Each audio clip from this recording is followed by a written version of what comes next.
range that he could target down, and then use that target whistle. Following that, take that 3 prizes to follow up, and he can just clean up the game. Yeah, it's a spicy inclusion there, target whistle. Love to see that. And that's something we've actually seen pop up a good bit. I believe it was in both players' decks in the last round. Yeah. Kind of a niche one-of card that we've seen come in and out of decks over the years, but players really looking to utilize it this weekend. Yep, knocking out Shamans for 3 prizes is probably good.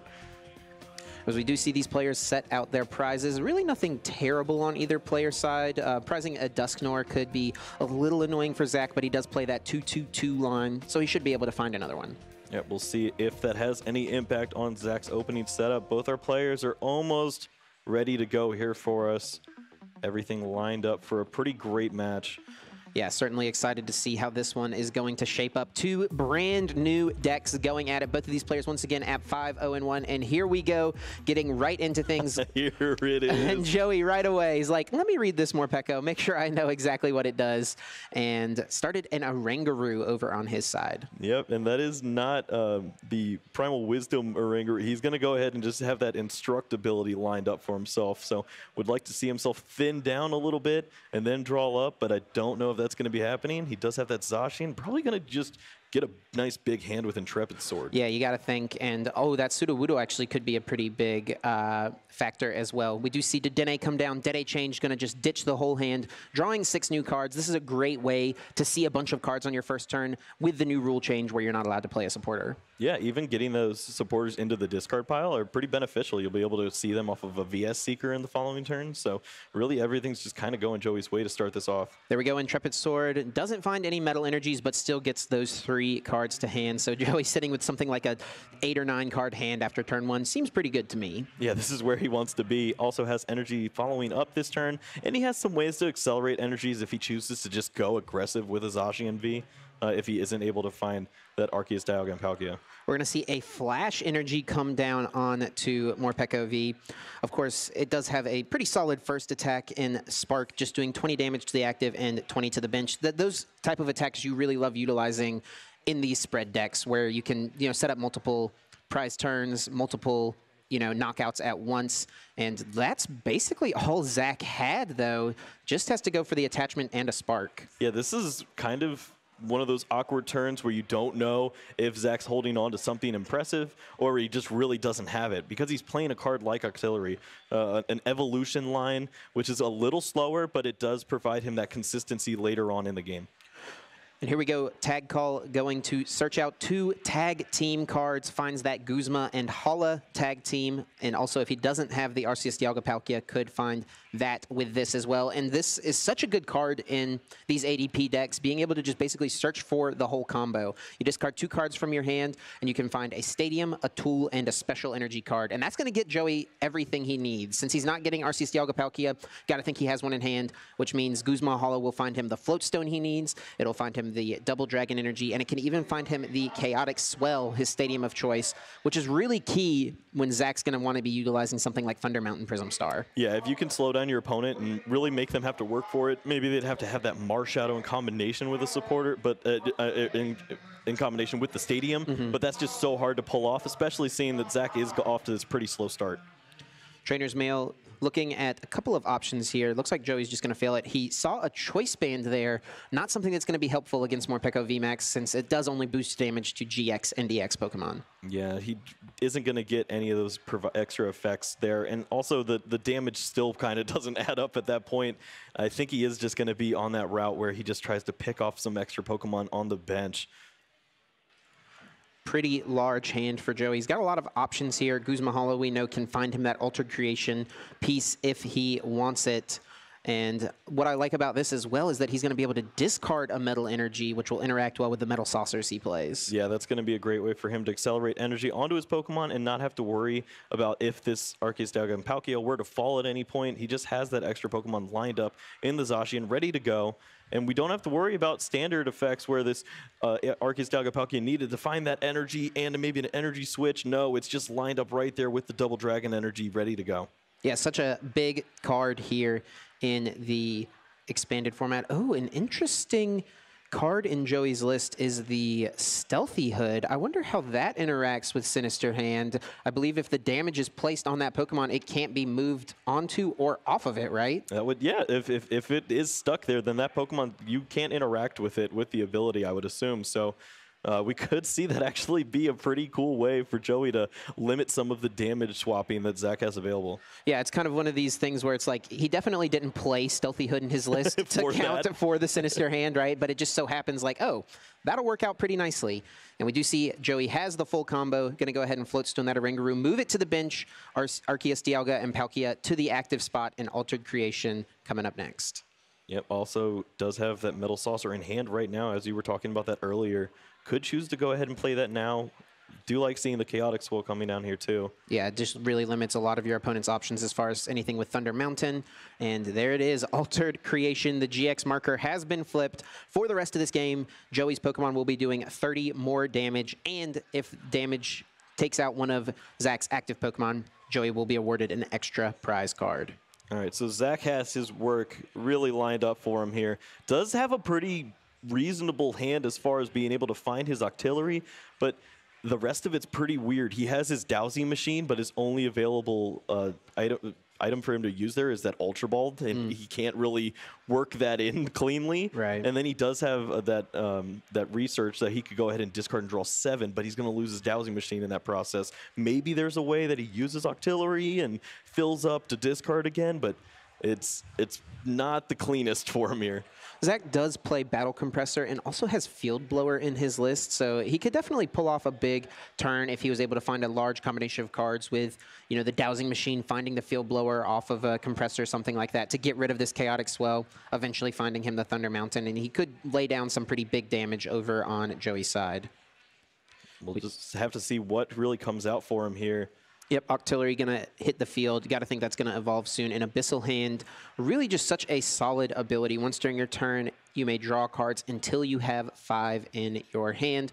A really great way to just fill your hand back up. And it really does combine well with a lot of the pieces that Zach has. Even the Duskull, the Duskull that he plays from Cosmic Eclipse has an ability that lets you discard 3 cards from hand. That's a pretty good combination where you can, you know, search your deck for that evolution and then also thin your hand down to draw with Abyssal Hand. Yeah, we've seen Zach really think of everything in the way that he built this deck, and he put himself in a fairly good position to draw out of weird scenarios like this. We'll see if he can get it one time on stream for himself to put himself in a good position against a pretty well set up established player on the other side. We do see an Ordinary Rod, one of those new cards from the Sword and Shield base set expansion, letting you choose as you would like to put up to 2 Pokemon and up to 2 energy back into your deck. And he's just going to have to discard that Dowsing Machine with this Professor's Research. You hate to see your A-Spec go to the discard pile with no use, but really didn't have any other options. Yeah, it looks like he may have drawn into a Pokemon Communication, but it's hard to just really work that in combination with a Dowsing Machine. So who's to say that that was the better or worse play here? He is going to give himself a few options here now to work with. We do see the Morpeko VMAX hit the field. Joey's got to make sure he knows what it does, and this is really exciting. And we also see the counter energy.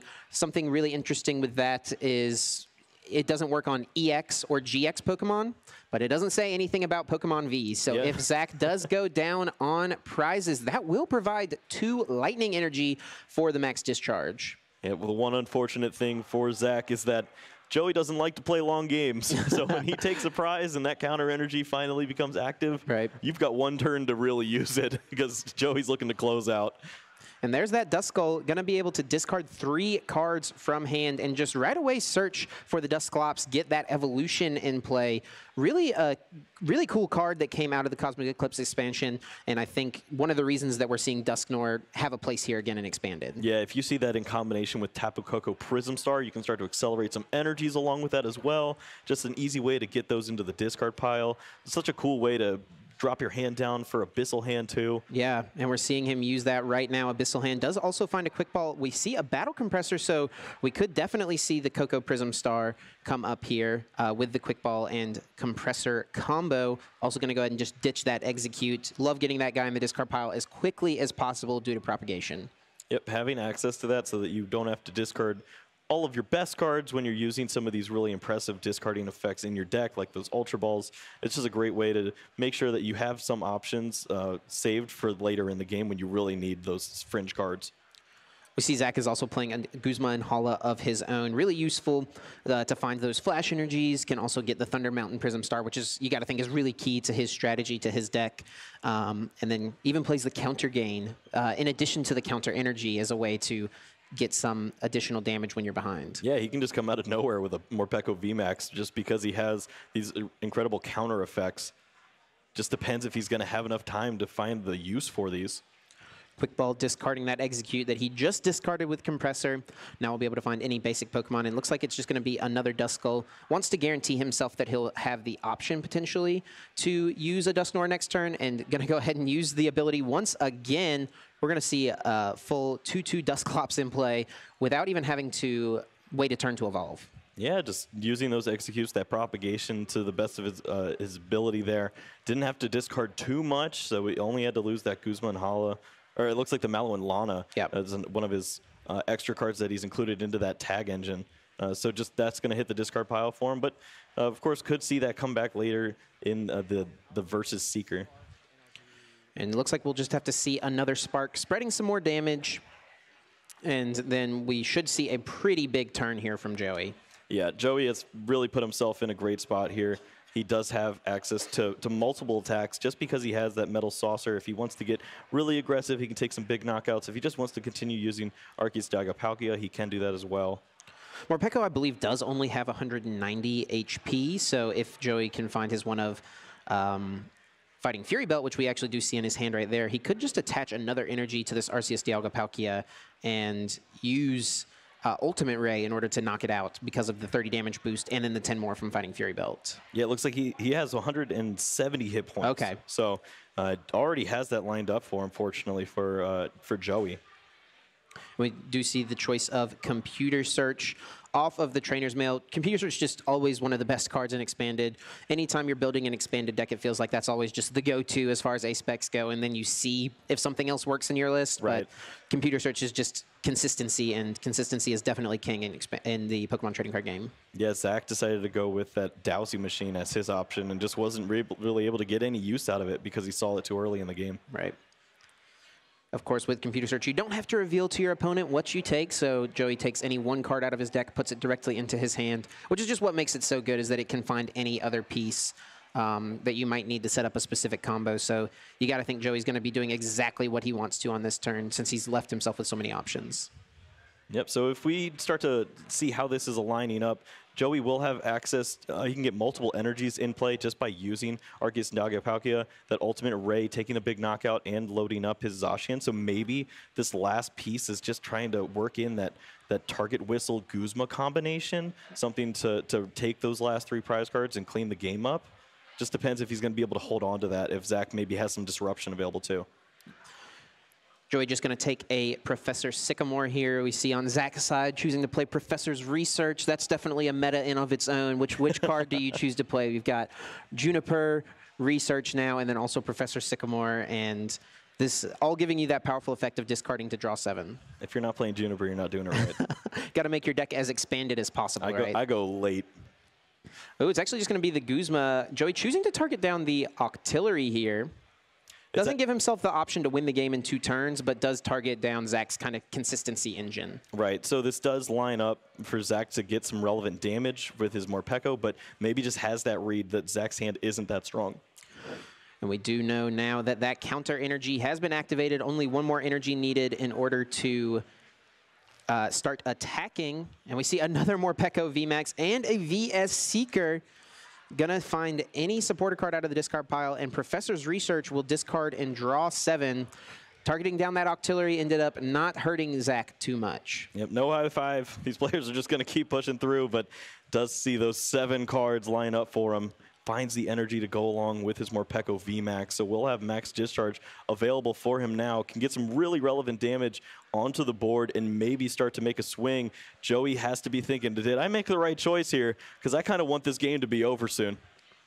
Not quite enough damage for Zach to set up a play where he knocks out this Arceus Dialga Palkia. I believe just 20 damage short with what's on the field right now, doing 180, and then there's 80 damage over on Joey's side. So he can't quite knock out this active, but he can set it up to where he can actually, without even attacking next turn, take a knockout on this Arceus Dialga and Palkia because of the extra damage that'll be in play on Joey's bench. Yeah, there's really cool plays where maybe you use a card like an N, and then you take the prize card, and so that you have the 6 that go with it, and then you draw a few more with the prizes that you take between turns, then you attack. So right. There's some really great ways for you to manipulate that hand size for yourself and hurt your opponent at the same time. And we do see an N hit the discard, so that's probably something he's considering for the future turn. See an Ultra Ball in hand, maybe could set up another Remoraid here, but also has the option to Sinister Hand some damage around. Do you think there's anywhere that, I mean, he could knock out this Sudowoodo on the bench, but I don't know that that's necessarily the best use of it. Yeah, I feel like when you're playing a deck like this with the Dusknoir, it's really important to keep as much damage as possible on the board, especially when your opponent probably isn't going to be doing a lot of healing. And then you make your decisions later on in the game. You also saw your opponent use a Guzma, so it's a little more unlikely for them to just have that Guzma ready to go right now and take your Dusknoir off the board. But it is a little bit risky. Yeah, and that's exactly what we see Zach do, moving 20 damage to the bench so that as much damage stays in play as possible, like you mentioned.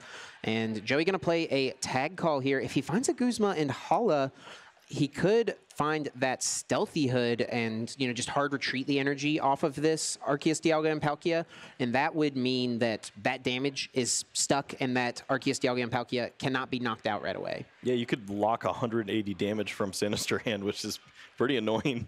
Yeah, not what Zach. I'm sure that Stealthy Hood would be a really annoying card for Zach to see right now. But Joey just finds the one Arceus Dialga and Palkia, so maybe he, prize. Oh, he does only play 2 Guzma and Hala, 3 Guzma. It looks like he's holding it. There is that Stealthy Hood, comes down, and a Professor Sycamore to draw 7. And that's damage that is going to be stuck on that Arceus Dialga Palkia. Nothing that Zach will be able to abuse moving forward. All right, so we've already seen the supporter for the turn for Joey, so that means that we're probably not going to see the Dusknoir take any damage. So we will see some damage moving around, but is it going to be anything relevant for Zach's side? You'd have to think that the Stealthy Hood locked out so many options for Zach now, and he's really trying to piece together the last bit of his strategy now. We will see a ton of damage come into play on the Morpeko VMAX, and Zach does have a healing option in his list. He's got that one of Mallow and Lana. It doesn't necessarily make, I don't know that it's any relevant healing since it would still get knocked out by a follow-up attack from a Zacian V. But that's an option he's got available to himself and could even, at the same time move into his other Morpeko VMAX to start putting some damage down with that guy. All right, so now from Joey's side, just really starting to thin down a little bit more, get these useless cards out of his hand, doesn't want to see these for later on. Yeah, he saw Zach grab that in last turn, so he wants to make sure that he's as in-proof as possible. Well, he did a pretty good job with that Stealthy Hood. That should be able to help him out as far as those awkward random knockouts in the middle of the turn. Actually goes ahead and chooses 2 Ultimate Ray and power up another Zacian V. So this Arceus Dialga Palkia will go down, but it's going to be some wasted damage effectively for Zach that he's not able to move around anywhere else. Yep. And now for Zach, they're going to go ahead and figure out that interaction that we've been talking about. Just wants to know, just if I do have this damage available, can I bounce it around? Can I move some to him? How's this going to work out? Because it's pretty important. Yeah, so Sinister Hand just shouldn't be able to touch the Arceus Dialga Palkia at all. That damage that is on there cannot be touched by Sinister Hand, and if Zach was to move any damage to the Arceus Dialga Palkia, I believe it would just go away because it can't be affected. So, I mean, it is a legal move to choose to move a damage counter from like a Rangaroo to Arceus Dialga Palkia, but I think it would just it disappears into an abyss. Yeah, exactly. So Zach's going to want to make sure that that damage on Joey's bench is moved around a little bit more appropriately. Would you just see him go for the test run where he just puts 10 over to see what happens? And you really see Zach is kind of not sure what to do here, thinking about how this Stealthy Hood coming into play is going to affect his game plan. Or maybe we're getting a just confirmation ruling from the judges, making sure that everything is as it should be. Yep, Joey seems pretty confident in how that interaction works. He really didn't have any questions to go with it, went ahead and played that Stealthy Hood and kept on moving. Yeah, and this is like the stuff I love about Expanded, where it's like we have this boundaries crossed Dusknoir from 2013 that's interacting with a Stealthy Hood that came out last year sometime. Just, you know, these are cards that were never meant to really interact with one another, so seeing them clash in Expanded means that we've got to find new rulings and that, you know, things just need to be cleared up, so just making sure that everything is as it should be. Yeah, it's pretty cool to see just how these interactions do work out. You can see Zach already asking Joey about some of those interactions too. It's funny to see this happen just now for these players. So probably this matchup hasn't occurred just yet for Zach, especially with the Stealthy Hood in the lineup. That's something that you usually see for the standard format, and now seeing it expanded. It just adds to the list of 30 things that can stop you from doing something else in Expanded. Yeah, exactly. Stealthy Hood, you know, probably in Joey's deck for that Disgusting Pollen Vileplume that we've seen be really popular. Of course, 2 Rowlet and Alolan Executor decks did make top 8 in Dallas, so wanted to make sure that he had an answer for Disgusting Pollen, and that's, you got to think why it's in the list, and just so happens that it works out in this matchup as well. Yep, he's getting full use out of it here, and it looks like it's going to be pretty impactful. See Zach just going to look through that discard pile. You might as well take some time here to figure out what your opponent's resources have been, which of his resources have been expended, you know, make note of things moving forward in the game. And, you know, we actually see some of these cards over on Zach's side as well, like Counter Energy, something that was never meant to, you know, really be with you know, was made way before VMAXs were even, you know, thought of, and now giving you that extra energy reach, really solid in a deck like this. Yeah, this has worked out really well for Zach. He does have that extra push, especially when we saw the Chaotic Swell, no Tapu Koko coming down, so with some of that energy acceleration really wasn't available to him early on. He really did need that knockout to happen and have that counter energy available to start getting this damage, which looks like it's putting him in a spot to start taking some prize cards and really mess with what Joey's going for. So play has resumed. Zach goes ahead and attaches a Lightning to that benched Morpeko. And we're going to see an Ultra Ball as well, just ditching and execute. And also another Morpeko. Once you've, you know, set up 2 VMAXs, you don't really need the other one. And we do see that Tapu Koko Prism Star coming down, Dance of the Ancients. Such a powerful ability, letting you accelerate 2 energy into play. Yeah, we've seen it in a lot of decks that maybe not even have the Lightning Pokemon to go along with it. And now we see it in a deck that's getting some use out of it with Lightning. And it's going to finally be able to use that Morpeko VMAX, get those energies into play. Maybe Zach can save this active Morpeko from being knocked out on the following turn, which would end the game. Right, yeah. VMAX is, of course, giving up 3 prize cards. Now, whenever Joey uses Altered Creation, just that extra prize card effect is going to be a big difference. And we do see Zach utilize that in putting Joey just to 4 cards and kind of putting on him, like forcing him to find that Guzma. Yeah, this is pretty tricky for both players, honestly. Zach isn't going to be able to get the push damage knockout that he was looking for. But he is going to get a lot of damage down to really line up the knockout on the following turn. All right, so we are getting an update from the head judge. Stealthy Hood prevents any moving of damage from the Pokemon it is attached to. If Stealthy Hood was attached to a Pokemon that did not have the damage, that Pokemon could be targeted to move the damage to, but the damage would be blocked by Stealthy Hood and essentially fizzle out, kind of what we were talking about. And Zach's going to go ahead and utilize that Dance of the Ancients, sends that guy to the Lost Zone, and the 3rd energy put onto Morpeko VMAX, and we'll probably just see the retreat and attack at this point. Maybe some movement of the damage with Sinister Hand. Yep, Zach has put himself in a spot to get an extra attack off, and it looks like that is the attack he needs to keep him in the game. He's going to be taking a big knockout, so thinking of taking that counter energy out of play, or the counter energy out of the play here, and he's going to go ahead and do that. Just retreats here into the next Morpeko. All Joey needs to finish the game is a Guzma, though, with 2 Zacians fully powered up on the bench. I don't think there's enough damage to deal with one of those Zacians, let alone both of them. So this is really what it's going to come down to. Off of these 4 cards Joey has been left with, does he find Guzma? Does he find an out to it? Yeah, we talked about him having that one Guzma in the discard pile already. Don't actually see VS Seeker in the list, so he does have those 3 raw copies of Guzma. He's going to need to find one of the remaining 2 to take the game here. He does play Tapu Lele, but his bench is full, so his real only option here is going to be finding the raw Guzma off of either these 4 cards or a top deck or something like a Trainer's Mail. All right, Zach is placing the damage, trying to find the optimal way to move all of this. Yeah, and looks like he's just doing the same thing he did last turn, where he's spreading the damage equally across the board. And this is really, pretty heads up. He's played this deck at least these 6 rounds. You got to think he tested it a lot heading in as well, to where he knows that keeping as much damage in play as possible is what he's going to want to do.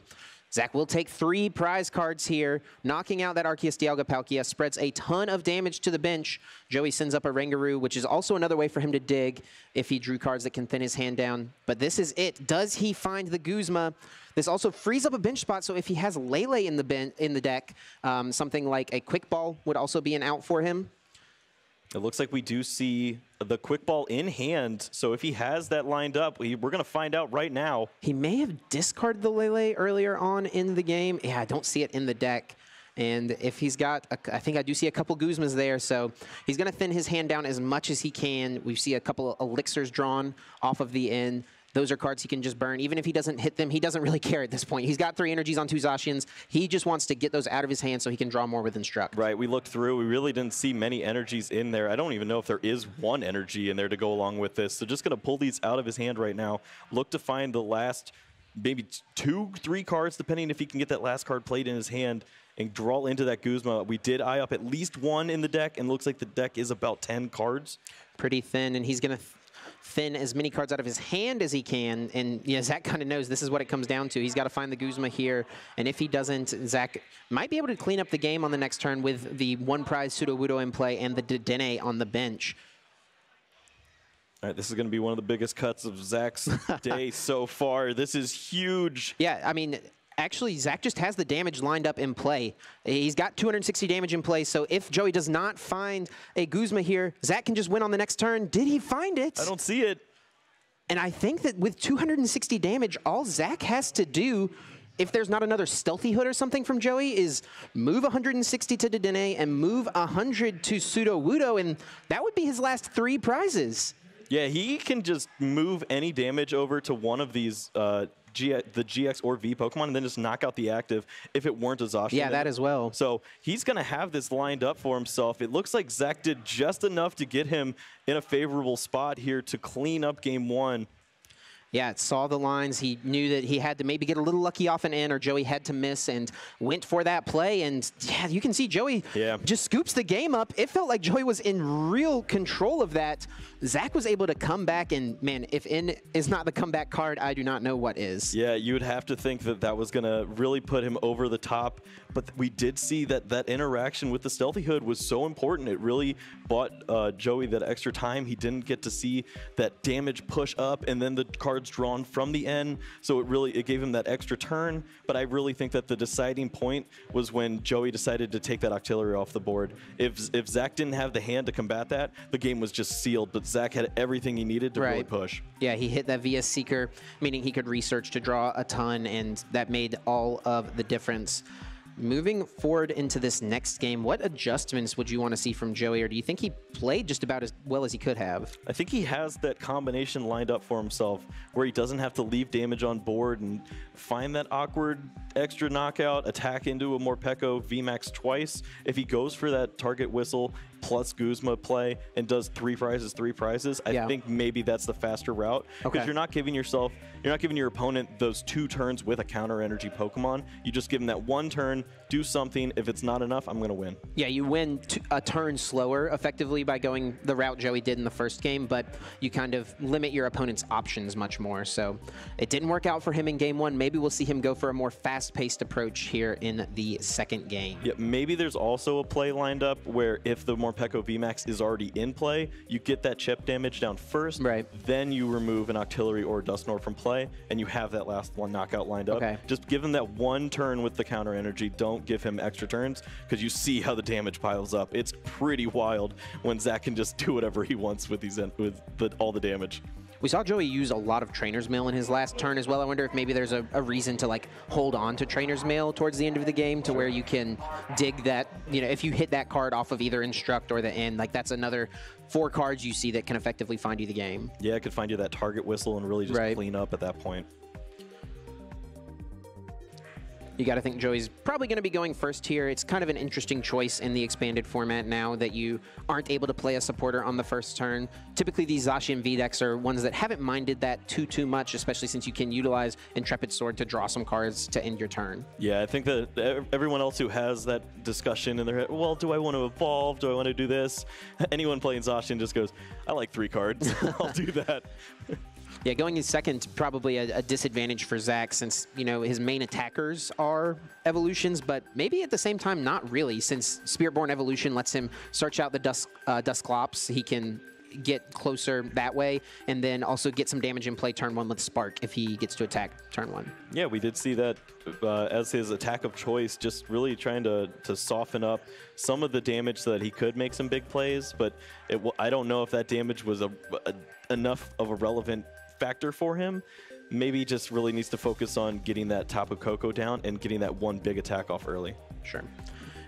And also kind of the line Joey went with as far as knocking out Octillery initially, that turned on the counter energies for Zach, and that let him get that, you know, just for 2 energies, start swinging for 180. Maybe if he just hits the Morpeko VMAX, like you were saying, and looks to knock out Octillery following that up, that might be a better line to where he doesn't turn on those counter cards too early. Yeah, if we saw that in combination with a Chaotic Swell, you'd have to think that that would really hinder what Zach's able to do on that turn. Might not get the energies to get a relevant attack off.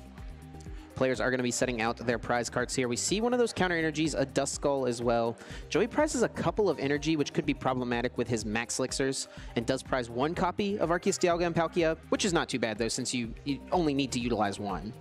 Yep, he does have that available to him. Doesn't have to worry about it getting knocked out by anything wild. You usually see Zach taking a few turns to get damage into play, so 1 Arceus Dialga Palkia should be plenty.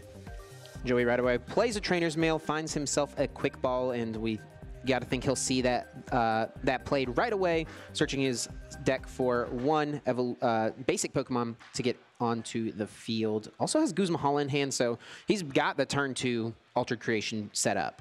Yeah, he also has Max Elixir. He has a lot of pretty good cards lined up for him in this opening turn, so Joey should be able to give us a really good game. Just depends on if he decides to go with a similar strategy or if he thinks that something else is going to work for him better. Also discards a Metal Energy, which is great for Metal Saucers. Going to activate all of those so that they can be those energies can be brought back from the discard pile and attached to a benched metal Pokemon. Over on Zach's side, he started the Tapu Koko Prism Star, which is really not a place you want to see this card. You can only utilize Dance of the Ancients when it's on the bench, and having it active means that you can't Dance of the Ancients to a Pokemon and then attack with that Pokemon in the same turn. Yeah, and you really don't see him using many switching effects, just has the 2 Float Stone. Having to play a Float Stone on a Pokemon that you're just going to throw into the lost zone is probably not the best idea, but you got to do what you got to do to get through in this point of the game. Here comes a Max Elixir with 2 energy prized. Can Joey hit? He does right away. Finds a Metal Energy. Pretty good to hit there after prizing 2 and then also discarding an energy. He was definitely limited as far as the energies in his deck and hasn't really, since he can't play a supporter on this turn, hasn't really thinned his deck too much yet. Yeah, don't tell Joey the odds because he's going to hit no matter what. He doesn't care. You never tell me the odds. And also gets that double dragon energy attached to the bench and Intrepid Sword, drawing 3. Let's see if he hits any metal energy from this. Nope, just going to put 3 cards in hand. Only hits it when it matters. A couple of quick balls over on Zach's side, so he'll have plenty of options, but I don't see a supporter card. Might be having to go with something like a Dedenne on this turn. Not really a Pokemon he would like to bench since it just gives up 3 prize cards effectively once Altered Creation happens. Yeah, we saw Zach decide to not go that route in the first game, and I don't know if that was by choice or by just the way his hand was working. He really doesn't want to put a Pokemon like that into play. He'd rather just go for that Remoraid and find his Octillery the old-fashioned way. A little slower of an approach, but he did have just enough turns to close out in that first game. Eyes up a Morpeko here. Definitely wants to go ahead and spark as quickly as possible. Get a little bit of damage in play. You know that Joey's next turn is going to consist of him using Altered Creation GX almost certainly, so no risk of this guy getting knocked out right away. And with another quick ball in hand, also has an Ordinary Rod. That could be a pretty good card for him here to shuffle back some of these pieces he might not want in the discard pile before using Dedenne. Yep, looks like that is going to be the route that he goes with as he goes ahead and throws away a Pokemon that he does want access to. So can go ahead and use that there. And just the way that this pans out, he will be able to have a Lightning Energy in discard after the Dedenne. So pretty strong turn here for Zach to start him off. Yeah, this is going to work out great. He can, as long as he finds one of his float stones, he can move this Cocoa Prism to the bench and even go ahead and use Dance of the Ancients to start powering up a second Morpeko. I think you do want to go ahead and get 2 down this turn and try to evolve them as quickly as possible since the VMAX is way less susceptible to getting knocked out right away. And Dedenne Change will discard that 1 Lightning Energy, 6 cards here, and he's seen a lot of cards and has not even played a supporter yet. Well, that might continue. Man, 2 Executes, 2 more Peko VMAX, a Flash Energy, and an Ultra Ball. Ultra Ball being the only live card in the hand, really. Can't evolve on his first turn. Execute's not very useful when, besides being in the discard pile. So maybe we just see this go get a Remoraid and hope to find an Ultra Ball next turn? Yeah, I think that's really the best play that he has lined up for himself. As soon as you're using the card now, you have to assume that it's going for Remoraid. He doesn't want, if he was going for like Surprise Factor, second Dedenne or something, maybe we'd see it, but I don't even know if he has another one in his deck. Yeah, just plays the 1, doesn't even have any Shaman EX either. So yeah, it's just going to be the Remoraid grabbed. And looking to top deck an Ultra Ball or an Octillery next turn. But this is, you know, his best play with the cards he was dealt for sure. And, you know, I kind of like seeing how players navigate these situations, obviously, whenever things don't go according to plan. Finding your way out of that situation is really what separates good players from great players. Yeah, and Poker Face is really important here, too, because this is the same play Zach would make if he had an Octillery in hand. Or, right. Of course, not with the supporter, but if he has the Octillery to follow along with this, Joey has no information as of if you have that or not. So if you can hide that from your opponent, play this with confidence, maybe you see the end come out. But, of course, Joey is going to go pretty aggressive here with that Guzma Hala. Goes ahead and plays it. Does find the double Dragon Energy. Maybe he goes ahead and throws that down onto the active. Not sure where else he'd really want to attach this turn. Maybe just to the Zacian to get it closer to being ready. But if he goes the same route as he did last game, we'll probably just see 2 attacks with the Arceus Dialga Palkia, using Altered Creation GX this turn, and then using Ultimate Ray on the following. Yeah, and it might be a lot more effective this game just because Zach has 0 follow-up. Right. Yeah, it's going to be onto the top deck here for Zach, honestly. I mean, and his deck is relatively, you know, filled with good cards, right? He hasn't played a supporter yet. He's got Ultra Balls still that can find him the Octillery, which would obviously draw him cards. And Joey, wasting no time, goes ahead and puts Zacian on the bench. And Altered Creation GX flips the counter. Let's see what this top deck is. It's Communication. Wow, what a big hit. Yeah, you mentioned the Ultra Ball, and I was thinking in my head, that would actually be pretty bad. It's a way to draw, but you would lose some really valuable resources. He did have some pretty important Pokemon in his hand, and he's already used his Ordinary Rod, so finding the Communication's the best tool for him right there, able to get him out of this awkward hand and save some resources along the way. Yeah, it puts that other VMAX back into the deck, and we know there's another one in hand, so he'll get that evolution. He can attach for turn and get the full 5 off of Abyssal Hand here. Yeah, this is pretty strong for Zach. If he were able to find that Float Stone, we could really see an aggressive push here, especially with the Morpeko VMAX. Yeah, I don't think he can attack with the VMAX this turn. It would probably have to be a switch, and I don't think he has that option. So it might be slow, but who knows? Yeah, and maybe there's a situation where you let a 1 prizer go down, maybe not necessarily Coco, but maybe like a Duskull or something like that. Don't want to let your Morpeko take too much damage right away. I don't see, he's got an in, so he's still got some more play with this hand. We also see a Compressor in hand. Could utilize that to maybe get 1 more energy in the discard. I do think that there's only 1 in there currently, if he wants to get full effect from Dance of the Ancients. Yep, so can go ahead and get that in there for himself now, and maybe just eye down some Pokemon that aren't going to see some relevant play here. Doesn't have to worry about Intrepid Sword or anything going on, so go ahead and toss that Mimikyu. Yeah, no GX Pokemon on Joey's side with abilities that he wants to shut down, and just gets rid of some utility supporters that now become live outs from VS Seeker. And I think we'll probably see that in hand, and sure enough, there it goes. So tough spot here for Zach, but it worked out really well as far as the communication. Just it looks like he's still going to be that one piece off. Just having to give the 2 prizes here on the following turn. And then he has his huge Pokemon, but it gives up 4 prize cards in that Morpeko. If he had maybe an extra Pokemon to sneak into the mix here and then start to get counter energies live, it'd feel pretty good. But I feel like you're just going to lose this type of Koko at this point. Something else here for Zach, he really wants to find 2 Duskull because Joey, if there's only 1 in play, can target that down to take away the Sinister Hand option moving forward. And he does have an Ultra Ball, and with the 2 executes in discard pile, as well as the Quick Ball, he will be able to pull that off.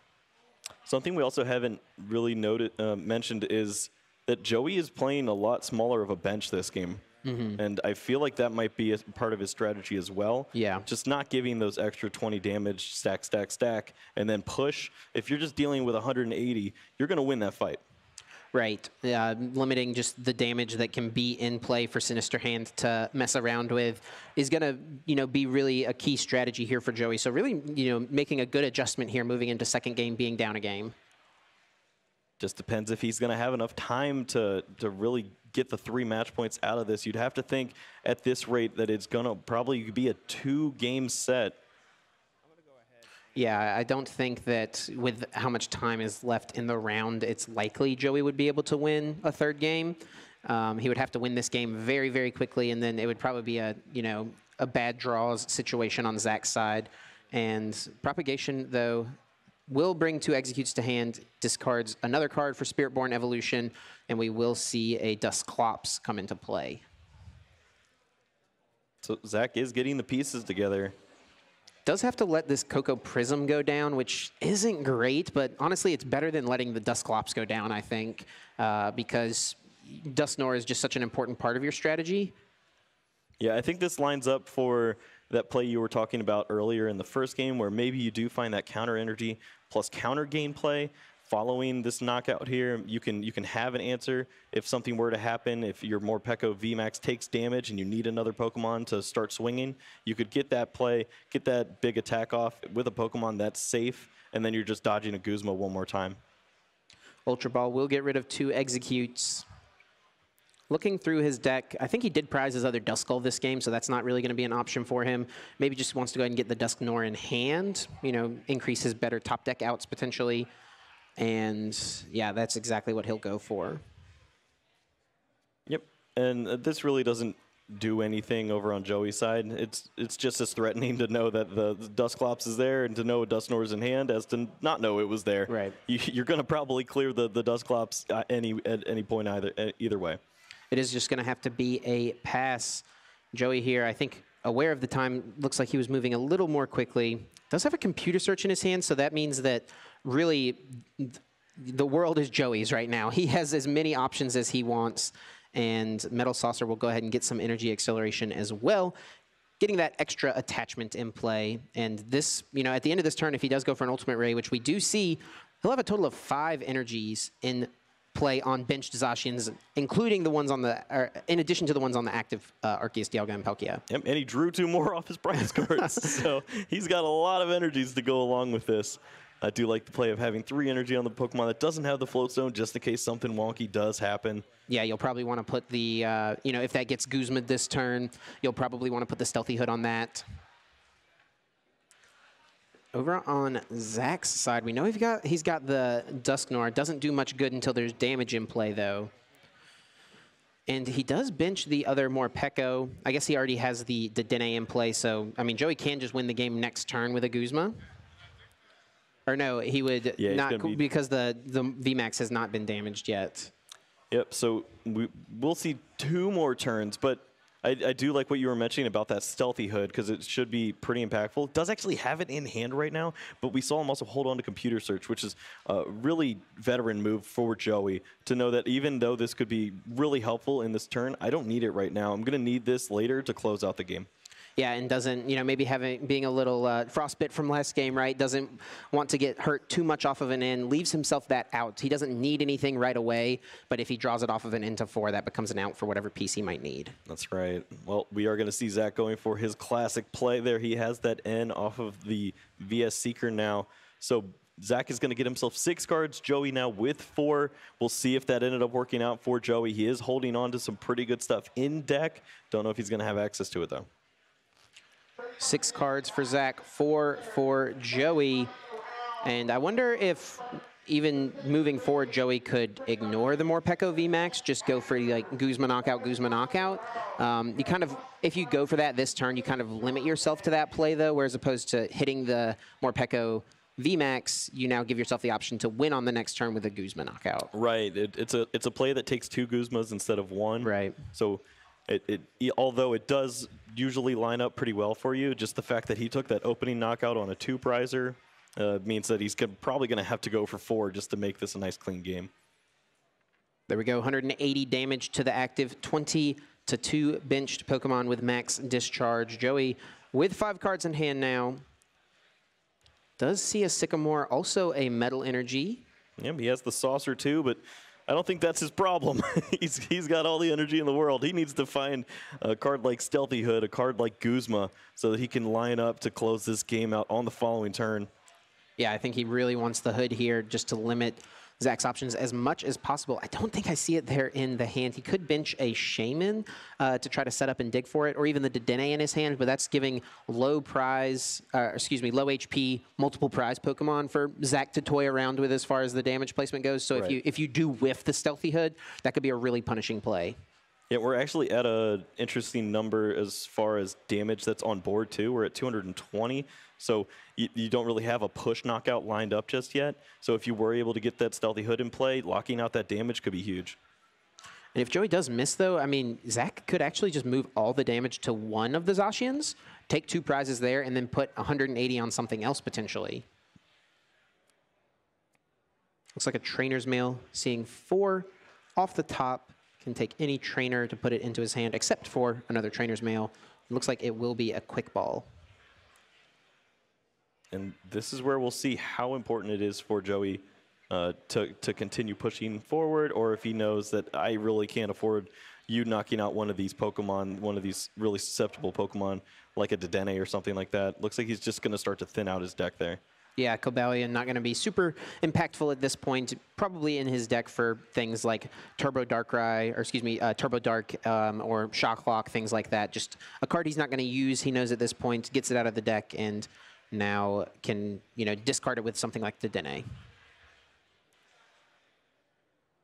We might see him bench more Pokemon here, but chooses not to put the Oranguru down on the bench, limiting the amount of Pokemon in play that Zach can mess with as far as damage goes. All right, so the Dedenne is in play. That means that damage can be pushed around in awkward places. Did he find a Stealthy Hood? I don't see it. He does have Fighting Fury Belt, which is a piece that can increase the HP of one of these Pokemon, but Zach has not played his Field Blower yet, and we didn't even see it in that first game set, so that could be a card that Joey isn't even aware of in Zach's list, and that could be huge. That also, of course, gets rid of the Stealthy Hood, so that Zach can then reuse that damage. Well, we'll see if he finds a Pokemon that could get some benefit from it. Yeah, I don't think there's much play left in this hand. He's got the Fighting Fury Belt, so we'll probably see him utilize that just to give something a little more HP. And this is really just worst-case scenario for Joey here, missing the Stealthy Hood. Well, looks like Joey thinks he needs the prize cards. He's going to go for the Great Catcher here. Yeah, brings up that Dedenne GX, and now he's in the situation where he can win next turn with just a Guzma, but going down to just 1 card, we know how impactful N has been so far for Zach. And, ooh, Target Whistle comes out, puts that Execute on the bench. Well, he already has the Pokemon in play that he would need to close this game out, so why not disrupt your opponent with that Target Whistle, put one of those Execute onto the bench. Yeah, and Joey also, I think, knows that an N is most likely coming, so he wants to get rid of cards that he doesn't want to draw, like Target Whistle, and honestly like Energy. So we'll probably see him, any energy he's got in his deck, he's going to put into play right now, and it looks like it is just the 1.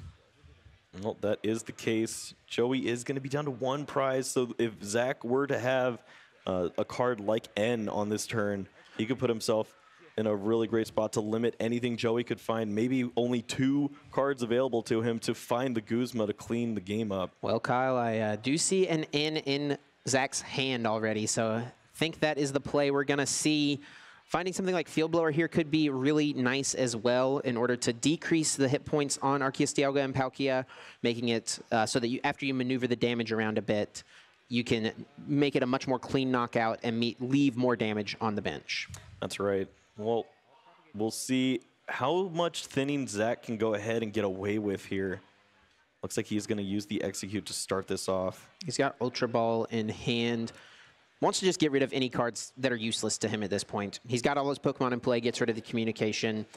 You know, anything is getting knocked out for a prize on the bench, so it doesn't really matter if he wants to calm for, you know, something else.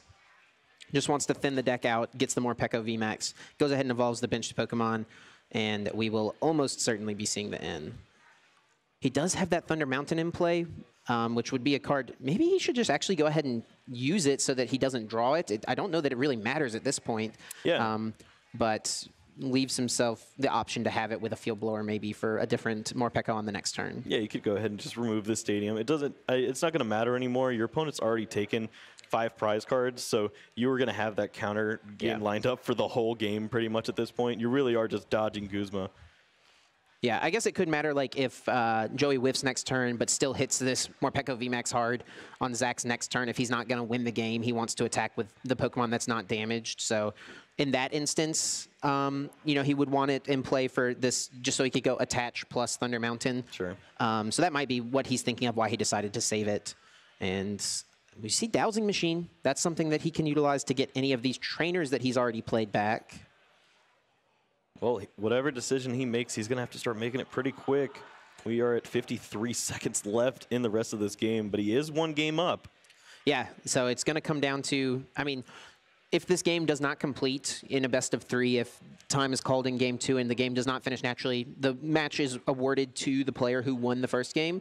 So I think it's either going to come down to, you know, if time is called during this game, Zach will win. If Zach wins this game, obviously Zach wins. But if Joey wins, then we'll go to a tie. And these players aren't necessarily eliminated at that point, moving to 5-0-2. But locking up a day 2 berth right now in this round would be huge. Yeah, 5-0-4 is a really weird way to make it into cut, but I've seen it all way too often. It's definitely happened, for sure. Well, what is the most impactful card that he can find himself here? Almost thought about Mallow and Lana there, too. Yeah, I think that Battle Compressor is going to be the best option here. Just thin his deck as much as possible. And it does look like time has been called. So Zach will be at turn 0, and then we will have 3 more turns to close out this game. Well, that will give Zach 2 opportunities to at least limit Joey. Joey then has 2 opportunities to find this Guzma, really, because it is starting to look pretty dangerous. I don't think that Zach had the Field Blower. That would be a pretty big card for him here, getting rid of that Fury Belt so that there's less damage in play. Oh, but he hasn't used Abyssal Hand yet. Let's see if he can find it off of this. There's Thunder Mountain. There's Field Blower. That's actually a pretty big grab here, I think. Do you ever think he saves it for the Stealthy Hood, though? Yeah, this is tough. He would be able to open that up, but honestly, at this point, you're thinking Joey can't have anything left. I'm just gonna dodge the Guzma at this point, and I'll be fine. Right. So now the math comes in. 80 damage can be moved off of the active, and Max Discharge will still pick up the KO. So we'll see where he wants to place this damage. Probably just spreading it evenly across the 3 Pokemon on the bench, so he's left with 120 damage in play. So spreading 40 on each one. I want to know if there's even a case for taking the knockout in this point, because you do get the maximum amount of damage in play if you just keep it all there. Like, you could keep that damage and maybe get something else going. The following turn, that 20 damage could be relevant if maybe you push it onto 2 big Pokemon that could take knockouts. Looks like he is going to opt to leave 100 on the active, wanting to pick up this KO here. I mean, it's really just going to be this one card from Joey. Does he find Guzma or does he not? Right. He might be left with 2 more turns, like you mentioned. And you can see Zach is really wanting to make sure. I mean, that's kind of the thing with these decks is, like, just every single damage placement really makes a difference. And you don't want to misstep anywhere. And looks like he has placed 40 across each of those binged Pokemon, spreading the damage out equally. Which does play around any sort of hood plays from Joey. If he put it all on something like the Dedenne, then Joey hits the hood for the Dedenne. That's, you know, way more damage locked up than there should necessarily be. Yeah, well, also taking the knockout is a pretty great way to play around the hood, too, because if you just locked up with like 10 hit points left on there and he plays the hood, that'd be pretty bad. Yeah, that's true as well. And he has already, we did see him play the Field Blower, so taking that knockout ends up being the correct play, I think. Well, now, Joey with just 2 cards. I didn't get a look at what they are, but if he had Guzma, he would have played it by now. So they've got to be something not great. And this is a situation where I wonder if Joey, just in case, should have put down that Oranguru. Lets him dig a little more. It does become that awkward, like, extra prize. Yeah. But is it worth it, though? I feel like it maybe would have been for this situation exactly. Yeah, maybe your opponent would have moved the damage to try to take that knockout, too, then. Okay, sure, yeah. So it is scary. I was wondering, maybe you hold out for the computer search, holding 2 cards, but it looks like he's going to opt for the Stealthy Hood and give himself that one opportunity for the Guzma.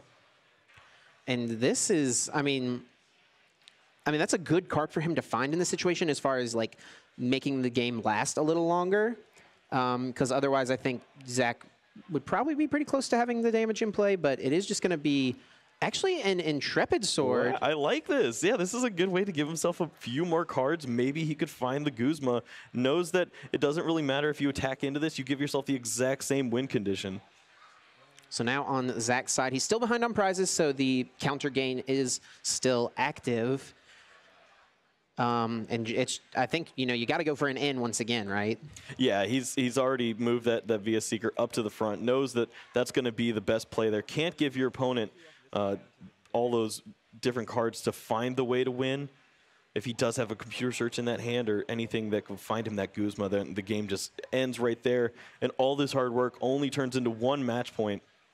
We do see the VS Seeker for the end. Sinister Hand going to move some damage to that Dedenne. Now 180 will be exactly enough to pick up the knockout. No wasted damage.